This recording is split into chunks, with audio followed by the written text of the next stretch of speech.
the snowman. "How astonishingly cold it is! My body's crackling all over," said the snowman. "The wind is really cutting one's very life out. And how that fiery thing up there glares!" He meant the sun, which was just setting. "It shan't make me blink, though. I shall keep quite cool and collected." Instead of eyes, he had two large, three-cornered pieces of slates in his head.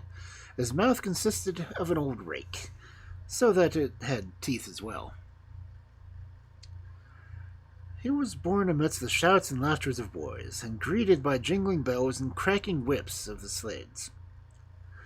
The sun went down, the full moon rose, large, round, clear, beautiful in the dark blue sky. "There it is again, on the other side," said the snowman, by which he meant the sun was appearing again. "I've quite become accustomed to this glaring. I hope it will hang there and shine so that I may be able to see myself. I wish I knew, though, how one ought to see about changing one's position. I should very much like to move about. If only I could, I would glide up and down the ice there, as I saw the boys doing, but somehow or other I don't know how to run." "Ho-ho!" barked an old yard dog. He was rather hoarse and couldn't bark very well. His hoarseness came on when he was a house dog and used to lie in front of the stove. "The sun will teach you to run. I saw that last winter with your predecessor. The farther back still, and his predecessors. They have all run away." "I don't understand, my friend," said the snowman.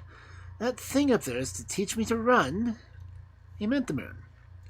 "Well, it certainly did run just now, for I saw it quite plainly over there, and now it is over on this side."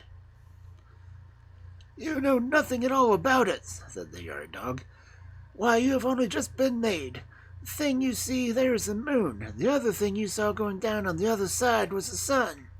He will come up again tomorrow morning and will soon teach you how to run away on down the gutter.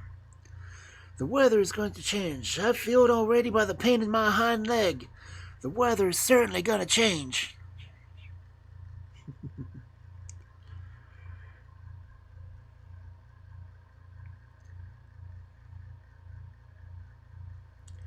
"I can't understand him," said the snowman, "but I have an idea that he is speaking of something unpleasant. That thing that glares so and then disappears, the sun as he calls it, is not my friend. I know that by instinct." "Oh, wow!" barked the yard dog, and walked 3 times around himself, and then crept into his kennel to sleep. The weather really did change. Towards the morning, a dense, damp fog lay over the whole neighborhood. Later on came an icy wind which sent the frost packing. But when the sun rose, it was a glorious sight. The trees and shrubs were covered with rime and looked like a wood of coral, and every branch was thick and long with white blossoms. The most delicate twigs, which are lost among the foliage in summertime, came now into prominence. It was like a spider's web of glistening white.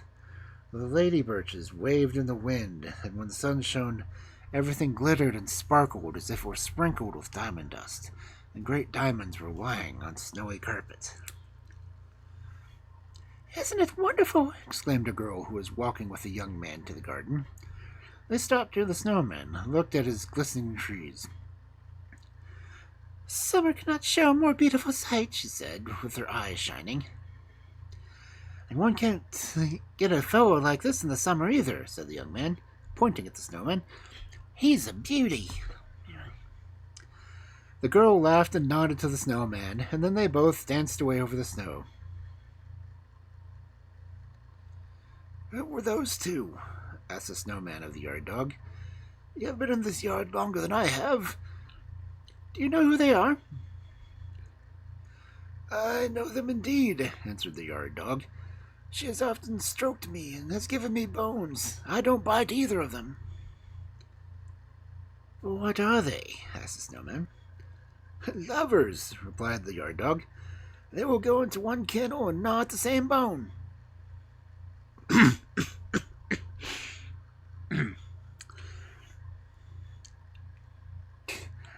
the same kind of beings that we are?" asked the snowman. "They are our masters," answered the yard dog. "Really, people who have only been in the world one day know very little. That's the conclusion I've come to. Now I have age and wisdom. I know everyone in the house, and I can as long as I can remember them. And I was not lying here in a cold kennel. Well. "The cold is splendid," said the snowman. "Tell me some more, but don't rattle your chain. It makes me crack." "Oh, barked the yard dog. "They used to say I was a pretty little fellow. Then I lay in a velvet-covered chair in my master's house.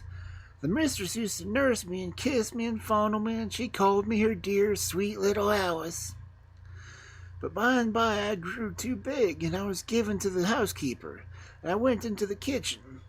You can see into it where you're standing. You look at the room which I was master. When I was young and I was with the housekeeper, of course it was a smaller place than upstairs, but it was comfortable.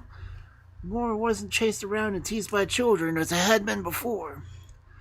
My food was just as good, or even better. I had my own pillow, and there was a stove there, which at the time of year was the most beautiful thing in the world.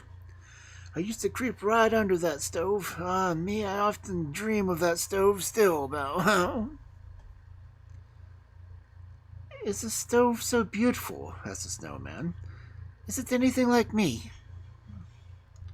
"It's just the opposite of you. It's coal-black and has a long neck with a brass pipe. It eats firewood so that fire spouts out of its mouth. One has to keep close beside it. Quite underneath is the nicest of all. You can see it through the window there where you are standing." And the snowman looked in the direction and saw a smooth, polished object with a brass pipe. Before the flicker from the fire reached him across the snow, the snowman felt wonderfully happy, and a feeling came over him which he did not know how to express. But all those who were not snowmen know about it. "Why did you leave her?" asked the snowman. He had a feeling that such being must be a lady. "How could you leave such a place?" "I had to," said the yard dog. "They turned me out of doors and chained me up out here. I had bitten the youngest boy on the leg because he took away the bone I was gnawing. A bone for a bone, I thought. But they were very angry, and from that time I've been chained here, and I've lost my voice. Don't you hear how hoarse I am? Well, I can't speak like other dogs. Well, this is the worst end to happiness." The snowman, however, was not listening to him any more. He was looking into the room where the housekeeper lived, where the stove stood on its 4 iron legs, and seemed to just be the same size as the snowman. "Now something is crackling within me," he said. "I shall never be able to get in there. It is certainly a very innocent wish, and our innocent wishes ought to be fulfilled. I must get there and lean against the stove, if I have to break the window first." "You'll never get inside there," said the yard dog. "And if you were to reach the stove, you would disappear. Bow wow." "I'm as good as gone already," answered the snowman. "I believe I'm breaking up." The whole day the snowman looked through the window. Towards dusk the room grew more and more inviting. The stove gave out a mild light, not at all like the moon or even the sun. No, as only a stove can shine when it has something to feed upon. When the door of the room was opened, it flared up. This was one of its peculiarities. It flickered quite red upon the snowman's white face. "I can't stand it any longer," he said. "How beautiful it looks with its tongue stretched out like that."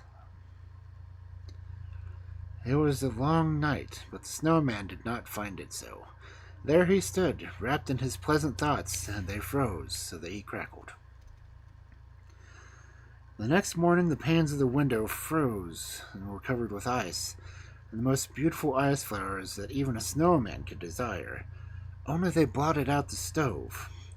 The window would not open, and he couldn't see the stove, which he thought was such a lovely lady. There was a cracking and cracking inside of him and all around, but there was such a frost as a new snowman would delight in. But this snowman was different. How could he feel happy? "Here is a bad illness for a snowman," said the yard dog. "I also suffered from it, but now I've got over it. Now," he barked. "The weather is going to change," he added. The weather did change. There came a thaw. When this set in, the snowman set off. He did not say anything, and he did not complain, and those are bad signs.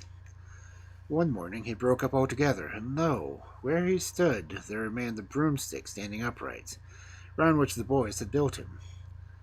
"Ah, now I understand why he loved the stove," said the yard dog. "That is the raker they used to clean the stove. The snowman had a stove raker in him. That's what's the matter with him, and now it's all over with him. Bow wow!"